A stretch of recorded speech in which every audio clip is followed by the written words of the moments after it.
जिज्ञासु मित्रों, बहुत बहुत अभिनंदन है आपका दिव्य सृजन स्पिरिचुअल में प्रत्येक दिवस की भांति। आज भी हम यहाँ पर लाइव चर्चा का कार्यक्रम लेकर उपस्थित हुए हैं और आज का जो विषय है, ध्यान योग का विषय, आत्मा अनात्मा का विवेक और माया का बंधन कैसे कटेगा। तो चलिए, मुख्य विषय माया का बंधन कैसे कटेगा, इसी का आधार लेकर सारी चर्चा है। जैसे कि पीछे के व्याख्यानों में विवेक चूड़ामणि के अंदर हमने अध्यासन को समझा, माया के त्रिगुणी माया को समझा, अध्यासन को समझा, फिर हमने आवरण और विक्षेप शक्ति, आवरण शक्ति और विक्षेप शक्ति जो माया की 2 शक्तियाँ हैं, उनके बारे में चर्चा की। बंधन, जीव का बंधन कैसे बना रहता है वृक्ष के रूप में, जैसे कि उसमें बताया गया कि संसार बीज रूप है और देहात्म बुद्धि जो है, इस देह को ही आत्मा मान लेना, देह को ही स्वरूप मान लेना, यह जो बुद्धि आ जाती है बाद में, तो यह अंकुर के समान है। जो कर्म है वह जल के समान है, जो शरीर है वो तना के समान है, जो प्राण है वो शाखाओं के समान है और जो इंद्रियां हैं वो उपशाखाओं के समान है, जो विषय हैं वो फूल के समान है। इस प्रकार से चर्चा हुई एक वृक्ष की और बताया गया कि ये बंधन है, जब तक इसमें जल पड़ता रहेगा अर्थात कर्म होते रहेंगे तो फल भी मिलेगा। ठीक है, उस फल का भोक्ता जीव ही है, जीव ही उस फल को भोगता है, इस प्रकार से बताया गया, समझाया गया। तो अब यह बंधन है, अब यह बंधन कटेगा कैसे? आवरण शक्ति, ढाक लेने की शक्ति, विक्षेप शक्ति, भ्रांति पैदा करने की शक्ति, एकाग्रता को खत्म करने की शक्ति जो है वो विक्षेप शक्ति है माया के अंदर। तो इन 2 शक्तियों से माया बंधन बना के रखती है और इस बंधन से मुक्ति हमें प्राप्त करना है। तो बंधन से मुक्ति कैसे होगी? तो आदि गुरु शंकराचार्य कहते हैं आत्मा अनात्मा विवेक से होगी। आपके अंदर आत्मा और अनात्मा का विवेक पैदा होना चाहिए कि आत्मा क्या है और अनात्मा क्या है। पहले भी हम इस विषय पे चर्चा कर चुके हैं कि आत्मा क्या है, अनात्मा क्या है। महत तत्व से लेकर देह पर्यंत जितने भी तत्व हैं, उसमें आपका अंतःकरण चतुष्टय भी आ गया, पंचभूत भी आ गए, पंच ज्ञानेंद्रिया, पंच कर्मेंद्रिया, पंच तन्मात्रा, ये सारी चीज़ें आ गई और ये स्थूल देह आदि सब कुछ इसमें, सूक्ष्म देह, स्थूल देह सब आ गया उसमें। सूक्ष्म कारण स्थूल तीनों ही आ जाएगा उसके अंतर्गत, तो वो सब की सब अनात्म वस्तु है। सब की सब अनात्मा ही है, इनमें आत्मा कुछ नहीं है, तो आत्मा इनके परे है। आत्मा इंद्रियातीत है, आत्मा भावातीत है, आत्मा वृत्ति परे है, ठीक ना? वृत्तियों से परे, विचारों से परे है आत्मा। तो ये आत्मा की गति इस प्रकार से बताई गई है, आत्मा की स्थिति इस प्रकार से बताई गई है। तो हमें इसको समझते हुए आगे बढ़ना है और आगे आदि गुरु शंकराचार्य इसी विषय में कह रहे हैं कि ये बंधन कटेगा कैसे? तो बंधन कैसे कटेगा? आत्म अनात्म विवेक से कटेगा। अब कैसे आत्म अनात्म विवेक से कटेगा और आत्म और अनात्म विवेक कैसे विकसित होगा? तो ध्यान योग से विकसित होगा। तो आइए इस पर हम चर्चा करते हैं। आगे सूत्र में क्या कहते हैं, उसको देख लेते हैं। तो कहा जा रहा है, नास्त्रायण शस्त्रायण निलेन वहीनना छेतुम न शक्यो न च कर्म कोटिभिः विवेक विज्ञान महासिना विना धातु प्रसादेन सितेन मंजुना। यह बंधन विधाता के विशुद्ध कृपा से प्राप्त हुए विवेक ज्ञान से, जो शुभ्र और मंजुल महाखड़क के बिना और किसी अस्त्र शस्त्र, वायु, अग्नि अथवा करोड़ों कर्म कलापों से नहीं कटने वाला, यह विवेक से ही कटने वाला है। आत्मा अनात्मा के विवेक और विधाता के विशुद्ध कृपा से जो हमें आत्म अनात्म वस्तु का विवेक हो जाता है, उसी से कटने वाला है।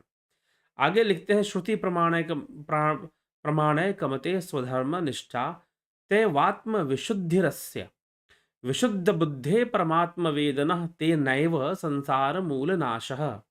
जिसका श्रुति प्रामाण्य में दृढ़ निश्चय होता है, उसी की स्वधर्म में निष्ठा होती है और उसी से उसकी चित्त शुद्धि हो जाती है।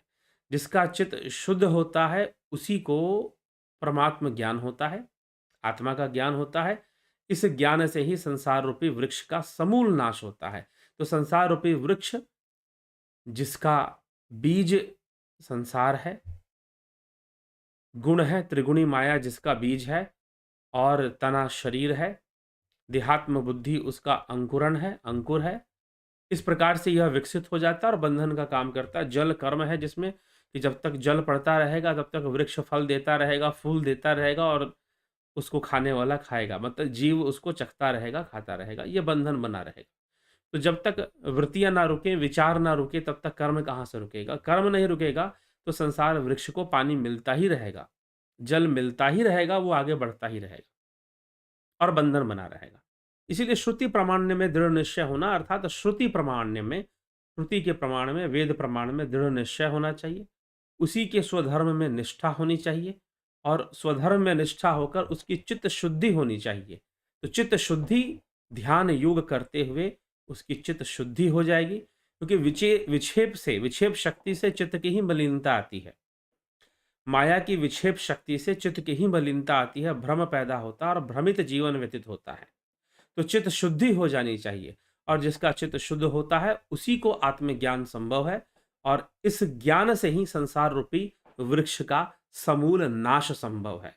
इस आत्मज्ञान से ही संसार रूपी वृक्ष का समूल नाश संभव है। कोशैरन्नयाद है पंचभिरात्मा न संवृतो भाति निज शक्ति समुत्पन्नई शैवाल पटलय रिवाम्बु वापिस्थम। अन्नमय आदि पांच कोश, अन्नमय, प्राणमय, मनोमय, विज्ञानमय, आनंदमय, ये जो पंचमय कोश हैं, अन्नमय आदि पांच कोशों से आवृत्त हुआ आत्मा, अर्थात इन पंच कोशों से आत्मा ढका हुआ है।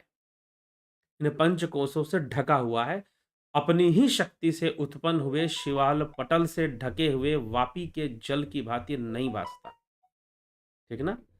अपने ही शिवाल पटल से ढके हुए वापी के जल की भांति यह नहीं भासता।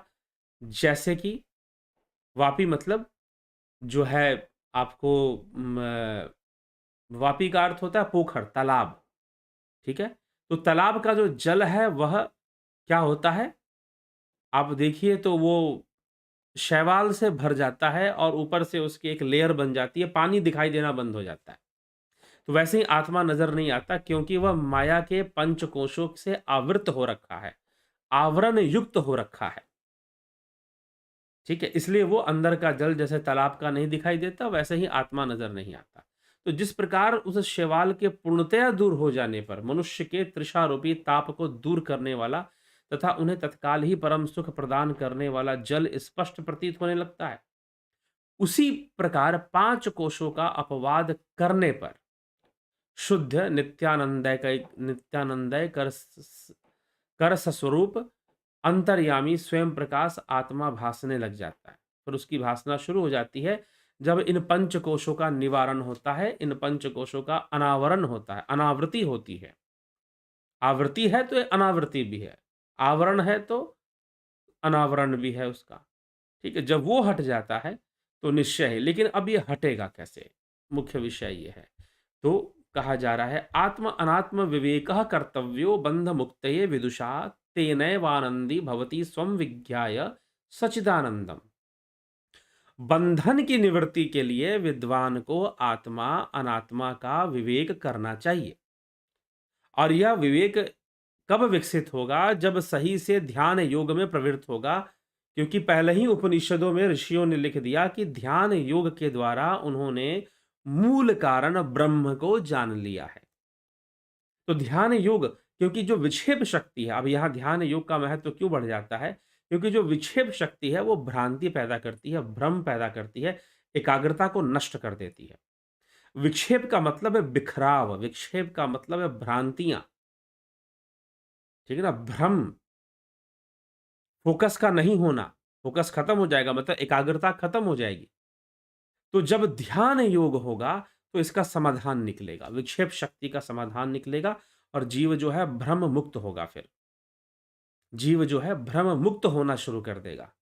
तो इसीलिए यहां पर लिखा गया बंधन की निवृत्ति के लिए आत्मा अनात्मा का विवेक करना चाहिए, उसी से अपने आप को सच्चिदानंद रूप जानकर वह आनंद प्राप्त होता है। ठीक? मुंजादिशी कामेव दृश्य वर्गात प्रत्यंचम आत्मान नमसंगम क्रियम विविच्य तत्र प्रविलाप्य सर्वम तदात्मना तिष्ठति यह स मुक्तः। अर्थात जो पुरुष अपने असंग और अक्रिय प्रत्यगात्मा को मूंज में से सीक के समान दृश्य वर्ग से पृथक करके तथा सबका उसी में लय करके आत्मभाव में स्थित होता है, वही मुक्त है। तो जो प्रसंग अपने असंग और अक्रिय प्रत्येगात्मक मूंज में से, अर्थात कि यहाँ पर एक उपमा ली जा रही है मूंज की, उसमें से सीख का जो अलग कर सकता है सीख को, तो असंग कर सकता है। अर्थात असंग कैसे होगा? संग कैसे है पहले ये जान लो। जब संग जान लोगे तो असंग भी जान लोगे। तो संग वृत्तियों के कारण है, इंद्रियों के कारण है। और जब वृत्ति निरोध कर दिया जाए, चित्त वृत्ति का निरोध हो जाए, इंद्रिय अनुभूति का निरोध हो जाए, इंद्रिय गम्यता का निरोध हो जाए, और यह कैसे संभव है? ध्यान योग से संभव है। साधारण बैठ जाने से संभव नहीं है। ध्यान योग जब सही से होगा तो अपने आप चित्त वृत्ति का निरोध और मन के कई क्रियाकलापों का निरोध होना शुरू हो जाएगा। तो सत्य अपने आप प्रकट हो जाएगा। आत्म अनात्म वस्तु का विवेक अपने आप ही प्रकट होना शुरू हो जाएगा। ये लाभ मिलना शुरू हो जाएगा फिर। तो आत्म अनात्म का विवेक अपने आप ही प्रकट होगा, और फिर ध्यान योग करने से, और वह विवेक से ही सच्चिदानंद की प्राप्ति होगी। उसी विवेक से आत्मज्ञान की प्राप्ति होगी, सत्य प्रकट होगा। तो स्वयं को पृथक करना पड़ेगा।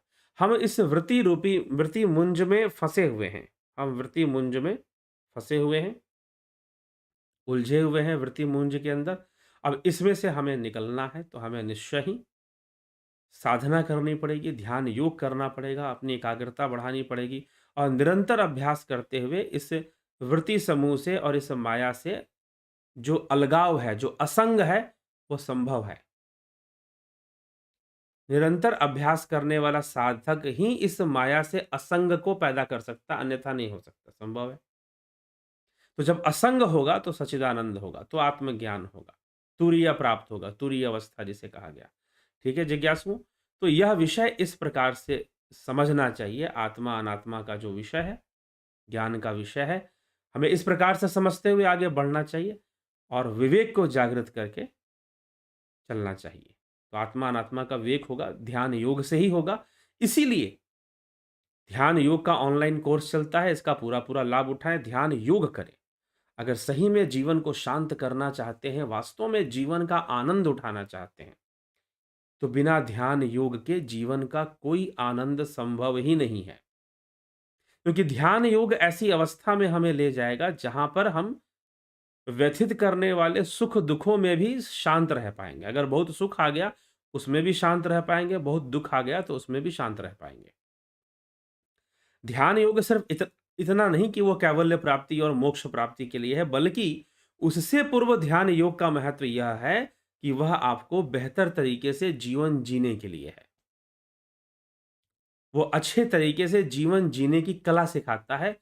तो ध्यान योग का प्रयोग इतना मत समझिए कि ये मोक्ष और कैवल्य के लिए है। यह तो अच्छे से जीवन जीने, क्योंकि आपका फ़ोकस बढ़ेगा, आपकी एकाग्रता बढ़ेगी, आपके आत्म अनात्म वस्तु का रहस्य जब प्रकट होगा, तो अपने आप संसार के प्रति जो संसार प्रभावित करता रहता है हमें, ठीक है ना? जैसे कि ऐसा घंटा जिसे कोई भी बजा दे, तो हम बजते रहते हैं। संसार की ये वस्तु हमें बजा देती है, कभी दुःख बजाए, कभी सुख बजाए, कभी अहंकार बजाए, कभी लोभ, मोह, काम, ये सब हमें बजाते रहते हैं। हमें बचना है, तो अगर हमें बचना है तो जीवन में इसकी नितांत आवश्यकता है कि आप ध्यान योग से जुड़कर अपने जीवन को शांत करें, सही रास्ते पर चलें, सही मार्ग पर चलें और अपना कल्याण करें। ठीक है? तो इसीलिए ध्यान योग का महत्व सांसारिक विषयों के लिए भी, और निश्चय ही अध्यात्म के लिए तो इसके बिना काम चलना ही नहीं है।